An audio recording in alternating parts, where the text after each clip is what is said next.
ઓગળ તાલુકાના થરામાં ગંભીર થયો અકસ્માત।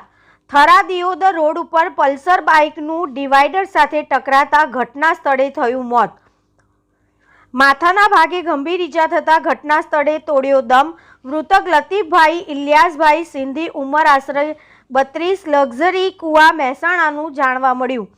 મહેસાણાથી તેમના પત્નીને દેવદરબાર તેડવા આવતા હોય સર્જાયો અકસ્માત। થરા પોલીસ ઘટના સ્થળે પહોંચી પીએમ અર્થે થરા જેવી શાહ રેફર ખસેડાઈ।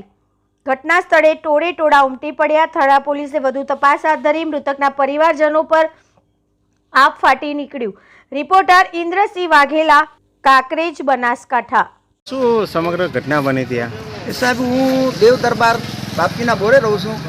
મારી ભોણેજ તો મળવા માટે આવેલી હતી અને આ ભાઈ લતીફભાઈને તેડવા માટે આવતો હતો ને આવતા થરા રોડ ઉપર એને એક્સિડન્ટ થયો છે અને ઓફ થઈ ગયેલ છે। શું લઈને આવતા હતા? પલ્સર બાઇક હતું એને જોડે। અને કઈ રીતે અકસ્માત થયો? અકસ્માત કંઈક થોંભલાને લગાડ્યું છે, કોઈ સાધન બીજું હતું નહીં। ડિવાઈડરનો થાંભલો હતો લોખંડનો, એનાથી ભટકણો છે। અને ક્યાં ઈજા થઈ હતી અમને? ઈજા કઈ જગ્યાએ થઈ? ઈજા માથા ઉપર લાગ્યું છે, વધુમાં વધુ આખું માથું ફૂટી ગયેલું છે।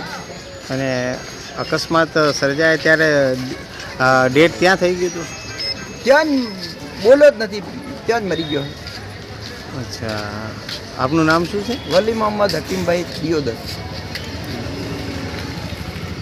દેવ દરબાર બાપજીના બોર ઉપર જ રહું છું। ત્યાં આ ભાઈ અમારે ભોણેજને લેવા માટે આવતો હતો।